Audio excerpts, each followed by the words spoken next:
Hey, this is a conversation about money and calories, and they're very very similar. There's a lot of principles that go hand in hand. And long story short, when it comes to money, it's not that you shouldn't or can't buy things that you want, right? That are fun things. It's just more about being aware, and it's more about being aware of the relation between how much you are making each month and how much you're spending each month.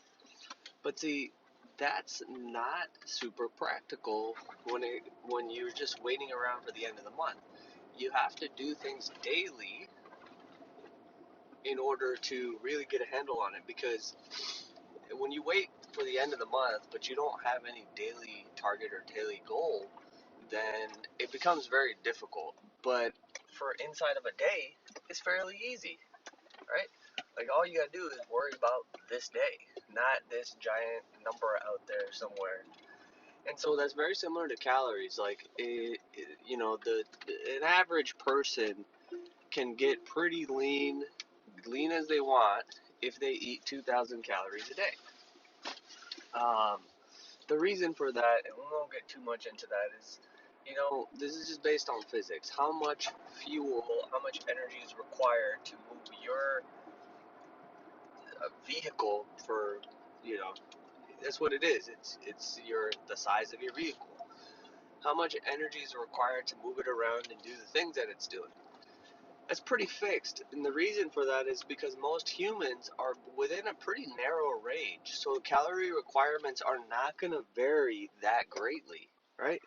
So if you're familiar with a bell curve, everyone's going to fall somewhere, on that bell, pretty close, and there'll be a few outliers, okay? But long story short, we'll stick with 2000. And so, you do the math, and it's like, in fact, for 30 days, it would be, what would it be? It would be 60,000 calories for the month, okay? Let's say you make $5,000 a month. Well, just to keep it simple, let's say you make $6,000 a month, okay? That'll be the same as me saying I need I use about 60,000 calories. That's what's available, okay? 60,000 per month. Now, when I go beyond that consistently, and I eat more than 60,000 calories a month for a long time, that's where I gain fat. If I spend more than 5,000 or $6,000 a month for a long time, I start to have problems. What are those problems? Those problems are debt. And in the case of the body, the first problem is just storing body fat. Not a real big issue there, right? But there's only so long you can keep doing it, and it deteriorates the quality of life. So, and similarly for money, right? If you spend $500 more than what you made, it's not a big deal. Even 500, $1,000. Why? Because you have credit cards, and you can keep doing that for a while, and people do. The thing is, then you're gonna start to have problems. What are the problems on that side of the equation? You start to have your credit score gets affected. You don't have this peace of mind. You can't purchase things because your credit cards are maxed out, or you don't have enough income, or you can barely pay bills. So, like, you know, problems happen when you go beyond what is um, what you have available to you, which in this case is $6,000 a month. So, solutions. Could we, in the case of the body, could we work out more so we bump up our 2,000 or our 60,000 calories required each month? Could we make that go higher by working out harder? Yeah, you could. Could you, go running or whatever? Yeah, you could. Um, and that might alleviate the problem. But the issue there is it's not sustainable because you don't leave yourself very much room because you're just using a brute force method to address it. What else could you do? You could starve yourself. You could eat like nothing. That also is a brute force method that doesn't last very long, right?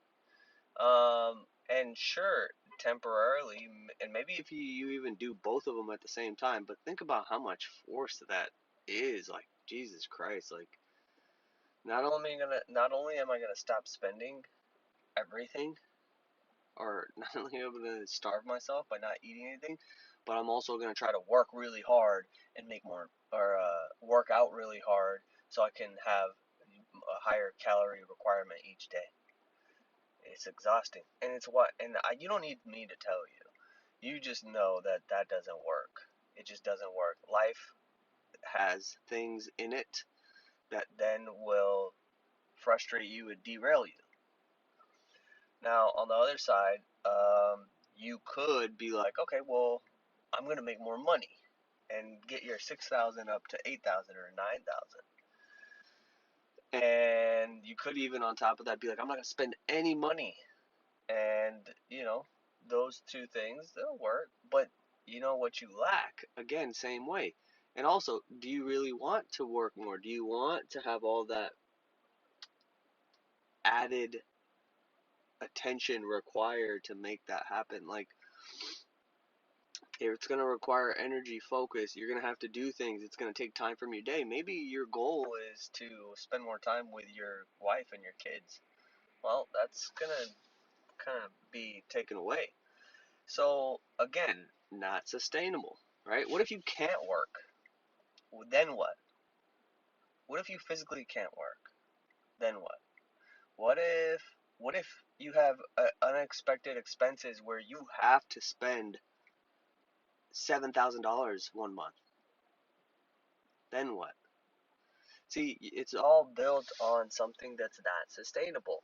There was never any understanding gained, right? So the real answer here is in the financial situation, it's very simple. People would do this. It's like, let me start to track what I'm spending each day. Let me understand how much things are costing me.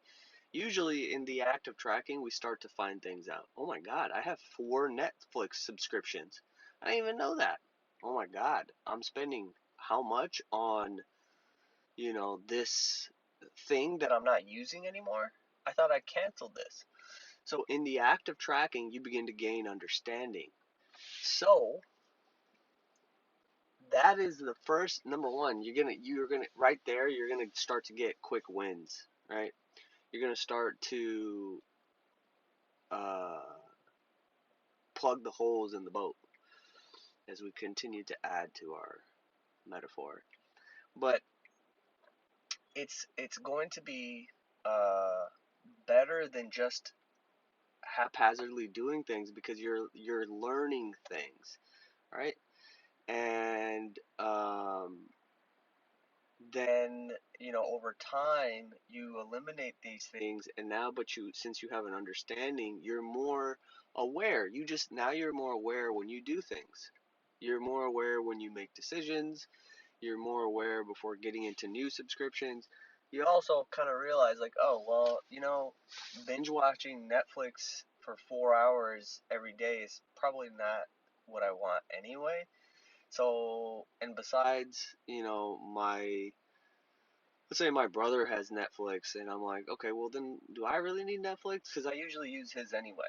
So I don't need it, right? And so you can start to make decisions that are different. You can start to say, you know what? I have more fun when I go play board games with my friends, or I go play basketball with my friends, or I go for a hike with my girlfriend or my boyfriend. Like, that's more enjoyable anyway. So you start to make different decisions based on how much fun and enjoyment do I get out of this activity in relation to the amount of money that I'm spending for it, right?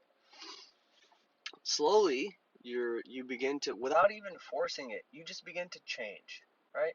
And then at the same time, let's say you're doing a good job at work because you take pride in what you're doing, you're gonna get promoted. You're gonna get more. You're gonna make more money. Like wanting to do a good job, and taking pride in your work is the answer. That's how you make more money. It doesn't matter what you're doing. Um, that is a law of physics. Okay. Um, you don't, just because you're doing more work doesn't mean you're gonna get paid more. It's the quality and the value that's being provided that gets that, bump in pay. Sorry, I'm enjoying this delicious chocolate protein shake, which, by the way, make things easy for yourself. If you're not able to hit your protein target, drink a delicious shake. Um, if you want my special recipe, just message me. I'll send it to you. It's really good. Um, on the food side, okay? Now we got the same situation. Starting to track every day what is coming in. It's not that any of those things are bad. And by the way, in the Netflix situation, you might be like, you know what? I enjoy it. It makes me feel good to have Netflix. Okay, I'm going to keep it. But guess what?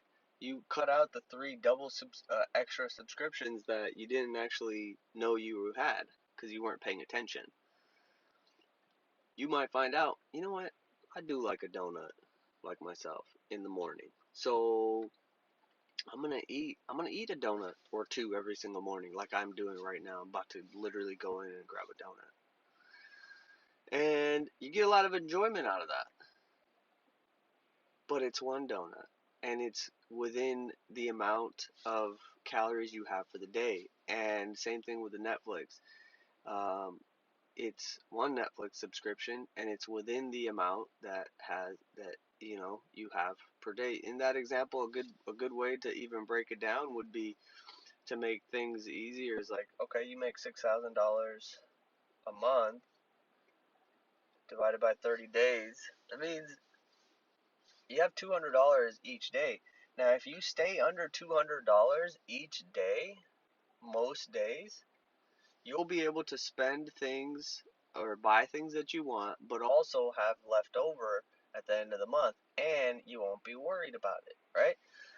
Um, so it's very similar in that sense, and it's because the answer is not really this brute force style that people do. It's more it's more a gentle, loving approach and a very observant, calm, relaxed approach. Where you're watching yourself. What are you doing? Where is it? Where are these calories actually going? Are they actually enjoyable? Where is my money actually going? Is it actually enjoyable? Right? Because that's the whole purpose. The only reason a person thinks they want anything or have anything or be anything or do anything is because they think they'll feel good when they do it. So if you're doing stuff and then you're not feeling good, we got something that we got to work on. It's one of my favorite quotes from Abraham Hicks. But very, very simple way to look at things. And when it comes to money, nobody would argue like, yeah, you know what? I'm gonna start watching what I spend every day. But even that, it's like you can do it wrong. Not wrong necessarily, but you could do it in a way that's unhelpful, that's like forceful, and ends up you're trying to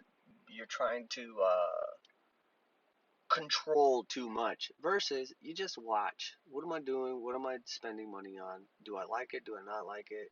And then the changes come automatically, right?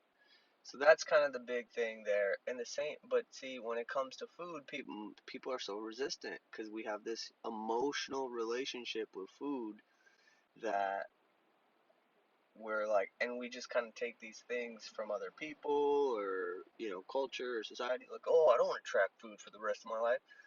Look, no one's talking about the rest of your life. Why don't we just worry about right now, right?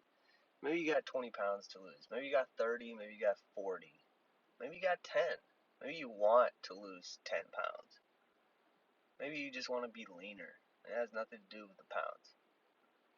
Why are you worrying about the rest of your life? Worry about this day, right? And it requires a loving touch with yourself to be able to do that, because if you've had these conversations with yourself before where you're trying to get yourself to do something and it doesn't work, it's because we are too rough with ourselves. We have to be gentle. We have to be kind. We have to be a light touch, a light touch. And just observe yourself. Don't make yourself into a bad guy because you spent, you made a mistake last month and you spent a bunch of money that you didn't have. It's alright. That doesn't determine your value as a person. And so, same thing goes for food and calories as it does with money. There's nothing different here. So I'm gonna leave it at that. I think it's a great analogy. I think learning to observe each day and start to make these types of decisions and preferences is the key to making massive changes in what you're experiencing. Small things lead to massive results.